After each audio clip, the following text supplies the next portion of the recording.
Good evening. My name is Barbara Meekins, and I'm here this afternoon presenting my sermon, which is taken from the Gospel of Matthew, the 7th chapter, verses 21 through 29.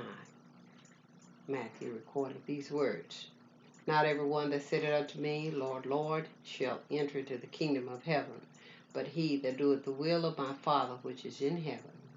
Many will say to me on that day, Lord, Lord, have we not prophesied in thy name, and in thy name have cast out devils, and in thy name done many wonderful works? And then will I profess unto them, I never knew you, depart from me, ye that work iniquity. Therefore whosoever heareth these sayings of mine, and doeth them, I will liken him unto a wise man, which built his house upon a rock. The rain descended, the floods came, the winds blew, beat upon the house, and it fell not, for it was founded upon a rock. And every one that heareth these sayings of mine, and doeth them not, shall be likened unto a foolish man, which built his house upon the sand. And the rains descended, floods came, the winds blew, beat upon that house, and it fell, and great was the fall of it. And it came to pass, when Jesus had ended these sayings, the people was astonished at his doctrines, for he taught them as one having authority, and not as the scribes. Asking that God add a blessing to the reader, the hearers, and doers of his most holy and dear word. And I want to talk briefly from On Christ, the solid rock, I stand. Now, Lord, let the words of my mouth and the meditation of my heart be acceptable in thy sight, O Lord, my strength and my redeemer. Amen. When I read Matthew, the 7th chapter, verses 21 through 29, my mind ran back to the Tower of Pisa, known as the Leaning Tower of Pisa. It was built in the city of Italy in 1173, and it is known as one of the most famous structures in the world, which as of today was built 846 years ago, and it lasted nearly 2 centuries. The problem that this tower faced before its completion, it began to lean. It closed its doors in 2008 for safety reasons, and it took $25 million in renovation to make it safe once again for tourists. Engineers said the reason that the tower fell forward because it was built on a sandy foundation. Pisa should have been built on bedrock, a firm foundation. I thought, wow, did not this speak to my heart?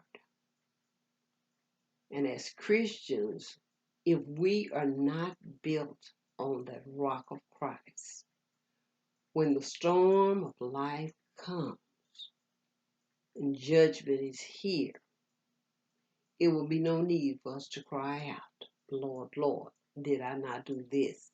Did I not do that in your name? See, building now on that solid rock speaks of the people who hear the gospel right now and believe it to the point that lives are transformed, and we're not afraid of being or standing in line of hellfire. See, the rock in these verses is identified as these words of mine. However, when Jesus came to the close of the Sermon on the Mount, he used for his listeners a parable about 2 builders. It was a picture that illustrated 2 types, the doers and the procrastinators, who built their lives according to how they heard the gospel and the choices they made after hearing the gospel. But here are 2 constructors building their houses in the same location, same neighborhood, on the same street. The only difference is they're just using different kinds of building material. And Jesus said, the one that hear the gospel and is obedient to the word of God is said to be equivalent to a wise man. He builds upon that solid rock.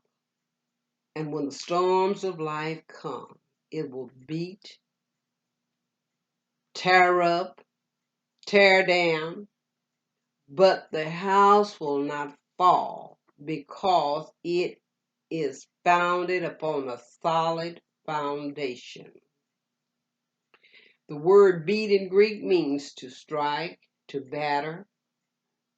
And Jesus is saying this house was completely torn from the floor up, but it stood against the storms that were thrown against it.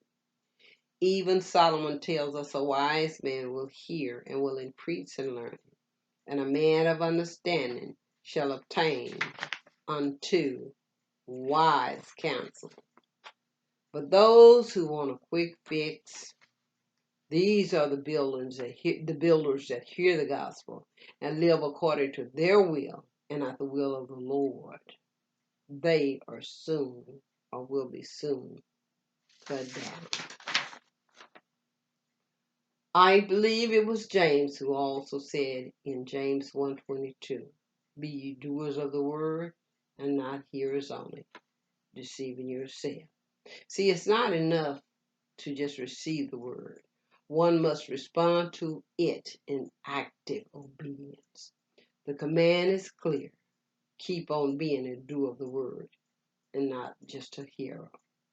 When the builders whose house is built on sand, when the storms of life descend, not only will it flood, the walls will buckle, paint normally peels, and it will soon be washed away.